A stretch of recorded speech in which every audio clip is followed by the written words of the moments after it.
तेणु एठारे कौन है ये जो संज्ञा देइछंती आडम स्मिथ तो अर्थशास्त्र संपद संज्ञा उल्लेख होइथिले मध्य कार्लाइल और रस्किन भली अनेक समालोचक लेखक बा समाज संस्कारक आकु तीव्र समालोचना करचंती। ए दुईटा नाम मन रखि था कार्लाइल आउ रस्किन एमाने कहिथिले अर्थशास्त्र आमे जदि कहबा रुटी और लहुणीर विज्ञान बुझी पारलो ना नहीं अर्थशास्त्र कौन रुटी आउ लहुणीर विज्ञान समालोचना करुथिले माने ये जो संज्ञा देले ए संज्ञा को कार्लाइल आउ रस्किन एमाने कौन कले समालोचना कले बुझी पारछु क्रिटिसाइज कले। ओके देखे फॉर एग्जांपल आमे जदि देखिबा कि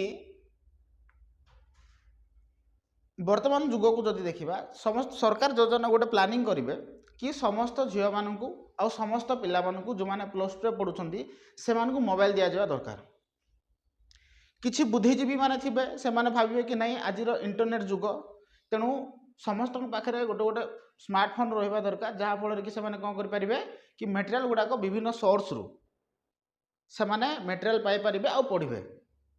एटा तो मेरिट कथा होची। किछि बुद्धिजीवी थिबे जो माने कहबे कि हाँ वास्तव में से गोटे गोटे मोबाइल देले से माने कोन हेबे कि पढ़ी पारिबे एमती तो किछि लोक मानकर चिंताधारा थिबो ना बुझलु न किंतु आउ किछि लोक थिबे से माने कहबे नहीं मोबाइल जदि आज दिया जिवो एमाने पाठ पढ़िबा बदल रे रील्स करिवे पाठ पढ़िबा बदल रे आउ किछि काम करिवे फ्री फायर खेलिवे फ्री फायर बहुत खेलुचते पिला माने तो से माने पाठ पढ़ी पारिबे नहीं तेणु कौन करा जिवो एमानंकु मोबाइल बदल रे लैपटॉप दिया जाऊ ना बुझलु न लैपटॉप रे कौन हबो से माने ना से लैपटॉप को नहीं किरा से माने मूवी बनै परिबे रील्स बनै परिबे ना से लैपटॉप रे से माने गेम खेली परिबे हाँ गेम भी जदि इंस्टॉल करी खेलिबे तो एते खेली परिबे नहीं बुझि पाछो ना नहीं सेटा पढ़ाइबा पर्पज रे अधिक व्यवहार हबो लैपटॉप टा एबे को प्रथम जो बुद्धिजीवी माने थिले से माने तो मत देथिले कि मोबाइल देवा छुआ मानकू जो माने प्लस 2 पढुचंती से मानकू मोबाइल दिया जाऊ किंतु परवर्ती आउ किछि बुद्धिजीवी माने आइले से माने करे नहीं मोबाइल देले ए माने ताकू सठिक व्यवहार करिबे ना ता बदल लैपटॉप दिया जाऊ बुझि पाछो ना नहीं तो प्रथम जो व्यक्ति मत देथिले सेही व्यक्तिंकर मत को द्वितीय जो व्यक्ति माने आसिले से माने समालोचना कले नहीं तमे जोटा कहछो सेटा ठीक नुहे तो आकू कहा जाउची समालोचना अर्थात आमे गोटे मत देउछु सेही मत को अन्य माने ग्रहण करिवे नहीं सेही मत बदल रे से माने आउ किछि मत उपस्थापन करिवे कि एया हेबा दरकार ताकू कहा जाउची समालोचना बुझि पालु। तो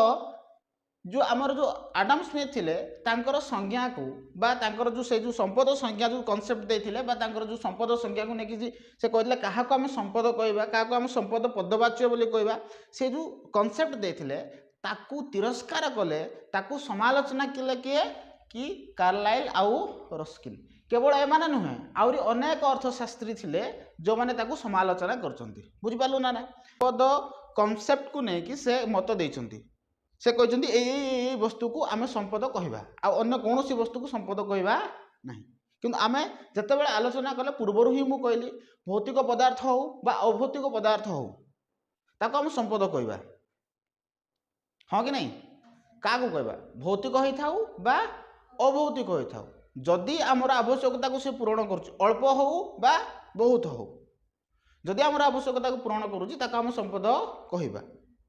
किंतु ये कौन कहला आडम स्मिथ कौन कहले ये कहले सेया हो पार नहीं केवल भौतिक पदार्थ हो आउ से आवश्यकता ठार कम मिलुथो ताकू ही संपद कहवा बोली से मत देइथिले एति क्लियर है वर्तमान देख तेणु देख एठे से कहचंदी ए जो कार्लाइल आउ रस्किन जे थिले से अर्थशास्त्र को रुटी और लहुणीर विज्ञान बोली कहिथिले मन रखि तो एटा जो कार्लाइल बा रस्किन जो अर्थशास्त्री थिले एमाने अर्थशास्त्र को रुटी और लहुणीर विज्ञान बोली आख्या देथिले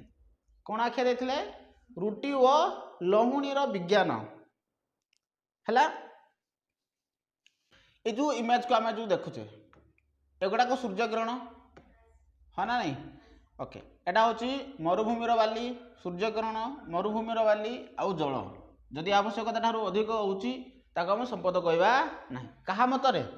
आडम स्मिथ को मतरे वर्तमान देख से जो संपद संज्ञा जो देथिले किए देथिले माँ आडम स्मिथ तांकर संपद संज्ञा को प्रत्याख्यानर कारण कौन पे प्रत्याख्यान करागला कहीं तांकर संपद संज्ञा को किसी अर्थशास्त्री माने थिले से माने ग्रहण कले नहीं कारण कौन देख प्रथम होची संपदर संकीर्ण व्याख्या करथिले जो संपद संज्ञा जो देथिले से संपद संज्ञा रे संपद को संकीर्ण भाव में व्याख्या करथिले विस्तृत भाव में व्याख्या करनथिले से दीटा कैरेक्टर कहितला आकार आकृति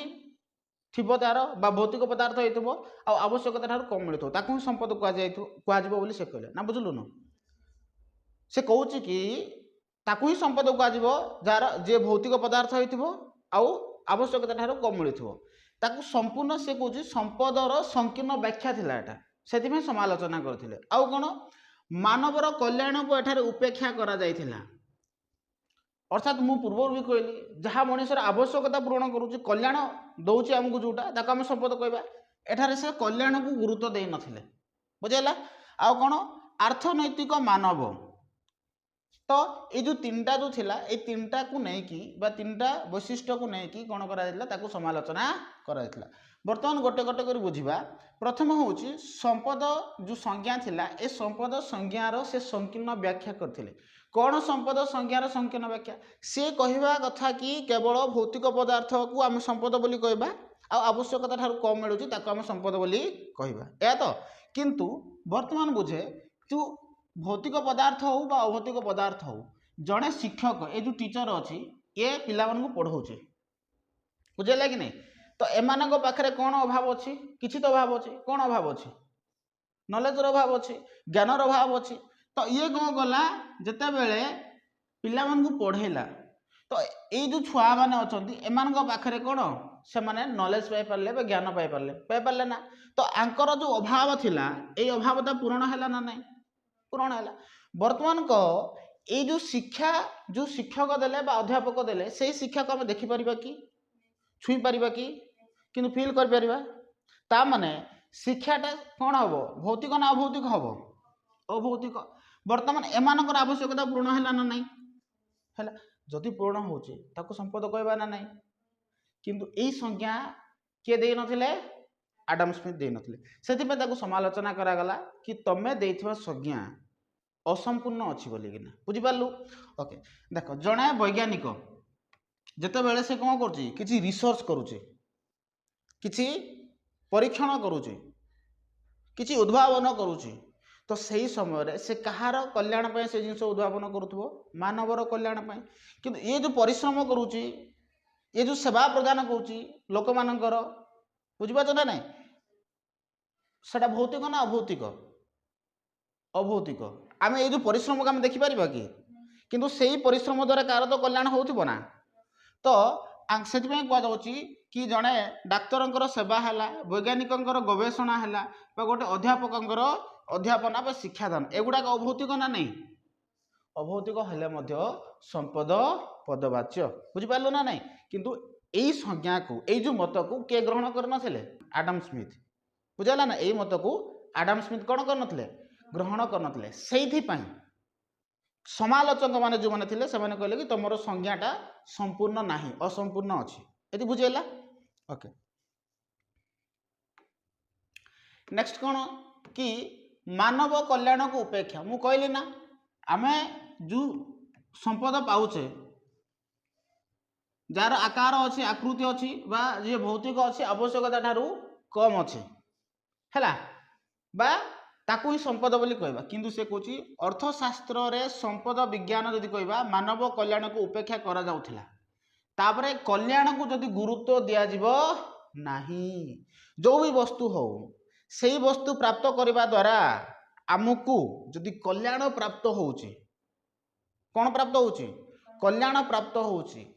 ताकू आमे संपद बोली कहबा जो भी वस्तु हो मु कहली भौतिक हो बा अभौतिक हो एबे तो आम देखले अभौतिक वस्तु गुड़ाक जोटा कि मनुष्य आवश्यकता को पूरण करुचे ताको आम कौन बोली कहबा संपद बोली कहबा किंतु से कहूँ कल्याण मानवर कल्याण को उपेक्षा कराइतला मनुष्यर जो कल्याण किसी वस्तु अच्छी जहाँकि मनुष्यर कल्याण साधना करुचे बुझेगा ना नहीं एठारे जदि आम जदि देखा कि यही जो संपद संज्ञा से केवल संपद को गुरुत्व देले କାହାକୁ ଗୁରୁତ୍ୱ ଦେଇଛନ୍ତି କେବଳ ସମ୍ପଦକୁ କିନ୍ତୁ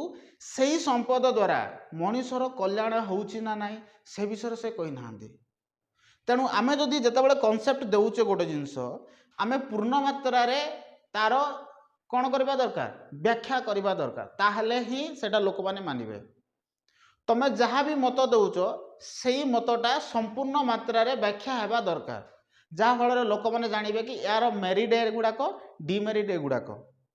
ଭଲ ଗୁଣ ଏହାର ଏଗୁଡ଼ାକ ଖରାପ ଗୁଣ ଗୁଡ଼ାକ ଏଗୁଡ଼ାକ। ତୁ କେବଳ ଭଲ ଗୁଣ ହିଁ ଦେବୁ ମତ ଖରାପ ଗୁଣକୁ ଦେବୁନୁ ବା ଖରାପ ଗୁଣ ହିଁ ମତ ଦେବୁ ଭଲ ଗୁଣକୁ ଯଦି କହିବୁନୁ ତାହେଲେ ସେଇ କନସେପ୍ଟକୁ ବା ସେଇ ଧାରଣାକୁ ଲୋକମାନେ ଗ୍ରହଣ କରିବେ ନାହିଁ। ଇଏ କ'ଣ କରିଥିଲେ ଇଏ କେବଳ ମାନବର ବା କଲ୍ୟାଣକୁ ଉପେକ୍ଷା କରିଥିଲେ ବା ଆମେ କହିପାରିବା ସମ୍ପଦକୁ ଅଧିକ ଗୁରୁତ୍ୱ ଦେଇଥିଲେ କିନ୍ତୁ ସେଇ ସମ୍ପଦ ପ୍ରାପ୍ତି ହେବା ଦ୍ୱାରା ମଣିଷ ଯେଉଁ କଲ୍ୟାଣ ପାଉଛି ସେଇ ବିଷୟରେ ସେ କିଛି କହିନଥିଲେ। ବୁଝିପାରିଲୁ ନା? ସେଇଥିପାଇଁ ଆଡାମ ସ୍ମିଥଙ୍କର ଏଇ ସଂଜ୍ଞାକୁ ଲୋକମାନେ ସମାଲୋଚନା କରିଥିଲେ ବା ଯେଉଁ ଅର୍ଥଶାସ୍ତ୍ରୀ ମାନେ ଥିଲେ ସେମାନେ ସମାଲୋଚନା କରିଥିଲେ। ବୁଝିପାରିଲୁ ନା? ଓକେ। ତାପରେ କ'ଣ କହିছে ଆର୍ଥନୈତିକ ମାନବ କ'ଣ ଆର୍ଥନୈତିକ ମାନବ ଆର୍ଥନୈତିକ ମାନବ କ'ଣରେ ଆଜିର ମଣିଷ କ'ଣ ପାଇଁ ପାଗଳ ଅର୍ଥନୀତି ଅର୍ଥ ପାଇଁ ପାଗଳ କ'ଣ ପାଇଁ ପାଗଳ ଅର୍ଥ ପାଇଁ ଯଦି ତମ ପାଖରେ ଟଙ୍କା ଅଛି ତାହେଲେ ସମସ୍ତେ ତମ କଥା ଶୁଣିବେ ଯଦି ତମ ପାଖରେ ଟଙ୍କା ନାହିଁ ତାହେଲେ କେହି ବି ତମ କଥା ଶୁଣିବେ ନାହିଁ। ଅର୍ଥାତ୍ ମୋଟାମୋଟି ଭାବରେ ଯଦି କହିବା ମନି ଇଜ୍ ପାୱାର ତାମାନେ ଆମେ କହିପାରିବା ଯଦି ତମ ପାଖରେ ଟଙ୍କା ଅଛି ତାହେଲେ ତମ ପାଖରେ ସବୁ କିଛି ଅଛି ଯଦି ତମ ପାଖରେ ଟଙ୍କା ନାହିଁ ତାହେଲେ ତମ ପାଖରେ କିଛି ନାହିଁ ତମକୁ କେହି ବି ପଚାରିବେ ନାହିଁ। ତେଣୁ ମଣିଷ କ'ଣ ହେଉଛି ସେ ଅର୍ଥ ପାଇଁ ପାଗଳ ହେଉଛି ସେଥିପାଇଁ କୁହାଯାଉଛି ମଣିଷକୁ ଆର୍ଥନୈତିକ ମାନବ। କ'ଣ ଏଇ ଆର୍ଥନୈତିକ ମାନବ ସଂସ୍ଥାପକ ଅର୍ଥଶାସ୍ତ୍ରୀ ମାନେ ଯେଉଁମାନେ ଥିଲେ ସେମାନେ ବିଶ୍ୱାସ କରୁଥିଲେ କି ମଣିଷ ବଞ୍ଚିବା ପାଇଁ ଅର୍ଥ ଦରକାର ହଁ କି ନାହିଁ ଆମେ ସମାଜରେ ବଞ୍ଚିବା ପାଇଁ ଆମର କିଛି ଅର୍ଥ ଦରକାର ଏକ୍ଜିଷ୍ଟ କରିବା ପାଇଁ ପରିବାର ପରିଚାଳନା ହେଉ କିଛି ଅସୁବିଧା ସମୟରେ ଆବଶ୍ୟକ ହେଉଛି ଟଙ୍କା ସେଥିପାଇଁ ହେଉ କିଛି ତ ଆମେ ବଞ୍ଚିବା ପାଇଁ ଖାଇବା ପାଇଁ ପିଇବା ପାଇଁ ରହିବା ପାଇଁ ଭଲ ପୋଷାକଟିଏ ପିନ୍ଧିବା ପାଇଁ ଉତ୍ତମ ଜୀବନଯାପନ କରିବା ପାଇଁ ବା ସୁସ୍ଥ ଜୀବନଯାପନ କରିବା ପାଇଁ କିଛି ଆମ ପାଖରେ ଟଙ୍କା ଥିବା ଦରକାର ହଁ ନା ନାହିଁ। ମନେ କରାଯାଉ ସେ କହୁଛି ଆମେ ଟଙ୍କା ବା ଆମ ପାଖରେ ଅର୍ଥ କ'ଣ ପାଇଁ ରହିବା ଦରକାର ବଞ୍ଚିବା ପାଇଁ ଜୀବନ ଧାରଣା କରିବା ପାଇଁ କିନ୍ତୁ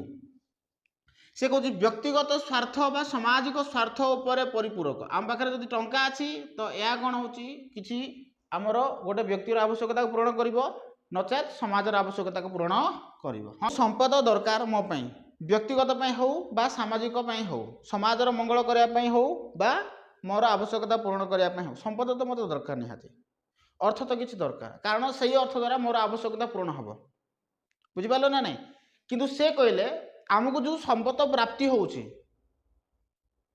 ସେଇ ସମ୍ପଦ ଦ୍ୱାରା ଆମକୁ କଲ୍ୟାଣ ମିଳୁଛି ବୁଝିଲା କି ନାହିଁ ବଞ୍ଚିବା ପାଇଁ ସମ୍ପଦ ରହିବା ଦରକାର କିନ୍ତୁ ଆମେ କେବଳ ସମ୍ପଦକୁ ହିଁ ଅଧିକ ଗୁରୁତ୍ୱ ଦେବା ଜୀବନ କାଳ ମଧ୍ୟରେ ତାହେଲେ ତାହା ସମ୍ଭବ ନୁହେଁ। ଅର୍ଥାତ୍ ମୋଟାମୋଟି ଭାବରେ ଯଦି କହିବା କେବଳ ଆମେ ଅର୍ଥ ପଛରେ ଧାଇଁବା ସମ୍ପଦ ପଛରେ ଧାଇଁବା ତାହେଲେ ତାହା ଗ୍ରହଣଯୋଗ୍ୟ ନୁହେଁ। ଜୀବନ କାଳ ମଧ୍ୟରେ ଆମେ କେବଳ କ'ଣ କରିବା କି ସମ୍ପଦକୁ ହିଁ ଯଦି ଗୁରୁତ୍ୱ ଦେବା ସମ୍ପଦ ଅଛି ଆମ ପାଖରେ ଠିକ୍ ଅଛି ଆବଶ୍ୟକତା ଅନୁଯାୟୀ ଅଛି ସମ୍ପଦ ଠିକ୍ ଅଛି କିନ୍ତୁ ତାଠୁ ଅଧିକ ଯଦି ସମ୍ପଦ ଉପରେ ଗୁରୁତ୍ୱ ଦିଆଯିବ ତାହେଲେ ସେଇ କ୍ଷେତ୍ରରେ ତାହା ମାନବର କଲ୍ୟାଣ ସାଧନ କରିବ ନାହିଁ। ବୁଝିପାରୁଛ ନା ନାହିଁ ମୋ ପାଖରେ ଲିମିଟ୍ ଟଙ୍କା ଅଛି ତ ମୁଁ ଠିକ୍ ଠାକ୍ ଚଳିବି ମୋ ପାଖରେ ଯଦି ଅଧିକ ଟଙ୍କା ଅଛି ସେହି ଅର୍ଥ ହୁଏତ କାହାର ଅନର୍ଥର କାରଣ ହେଇପାରେ।